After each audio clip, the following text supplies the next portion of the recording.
মানবিক সাংবাদিক হিসেবে পরিচিত চুয়াডাঙ্গার জীবননগর উপজেলার আর বিশিষ্ট ব্যবসায়ী সাথী অটো রাইস মিলের মালিক এসকে লিটন বন্যা দুর্গতদের পাশে গিয়ে দাঁড়িয়েছেন। তিনি ইতিমধ্যেই 3000 প্যাকেট শুকনা খাদ্য নিয়ে ফেনী কুমিল্লাতে অবস্থান করছেন বন্যা দুর্গতদের সহযোগিতার জন্য। তিনি সহ তার সহযোগীদের নিয়ে প্রায় 3 ট্রাক মালামাল শুকনো খাদ্যের মধ্যে রয়েছে চিড়া, চিনি, মুড়ি, বিস্কিট, 2 লিটার পানি, স্যালাইন সহ অন্যান্য খাদ্য সামগ্রী নিয়ে তিনি বর্তমান ফেনীতে অবস্থান করছেন বন্যা দুর্গতদের সহযোগিতার জন্য। এই খাদ্যের প্যাকেট দেখতে পাচ্ছেন আপনারা, প্যাকেটজাত করা হচ্ছে এখানে। এই প্যাকেটগুলি ইতিমধ্যেই ফেনী কুমিল্লার বিভিন্ন অঞ্চলের দুর্গতদের মানুষের মাঝে, বন্যার্ত মানুষের মাঝে তিনি বিতরণ করছেন তার লোকজন নিয়ে। তিনি আসলে তার সাধ্য অনুযায়ী প্রায় প্রতিটি দুর্যোগে তিনি দুস্থ অসহায় মানুষের পাশে সহযোগিতার হাত বাড়িয়ে থাকেন। আমরা ইতিপূর্বে করোনাকালীন সময়ে দেখেছি তিনি হাজার হাজার প্যাকেট খাদ্য সামগ্রী তিনি করোনায় আটকে পড়া মানুষের মাঝে গোপনে প্রকাশ্যে বিতরণ করেছেন। তো তিনি সবসময় চান যে আমি যেন সবার মাঝে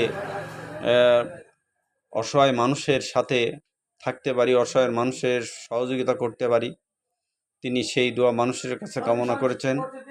তিনি চান যে মানুষের সহযোগিতায় আরেক মানুষ থাকবে, এটাই স্বাভাবিক। দুস্থ অসহায় মানুষের পাশে দেশের ধনাঢ্য মানুষগুলো থাকবে, যাদের সাধ্য আছে তারা তাদের সাধ্য অনুযায়ী সহযোগিতা করবে। তিনি এটাই কামনা করেন সবসময়। তাই তো তিনি তার সাধ্যের মধ্যে থেকেই তিনি এবারের বন্যার্ত মানুষের জন্য 3000 প্যাকেট শুকনা খাদ্য সামগ্রী, পানি নিয়ে গত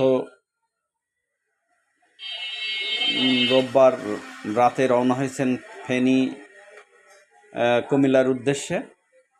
তো দেখতে পাচ্ছেন আসলে খাদ্য সামগ্রী তিনি প্যাকেটজাত করছেন তার লোকজনের মাধ্যমে। তিনি আসলে এভাবেই মানুষের মাঝে তিনি বলেন যে আমি যতদিন বেঁচে থাকবো এভাবেই বেঁচে থাকতে চাই, মানুষের অসহায় মানুষের মাঝে সহযোগিতা, অসহায় মানুষের পাশে দাঁড়াতে পারি, সে অবস্থা যেন তিনি সবসময় চায়।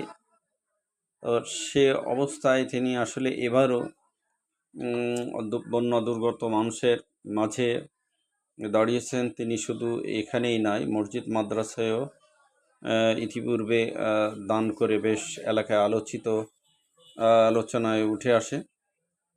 তো আমরা চাই আসলে শুধু এসকে লিটন নয়, এসকে লিটনের মতো আরও যারা ধনাঢ্য আছে বা যাদের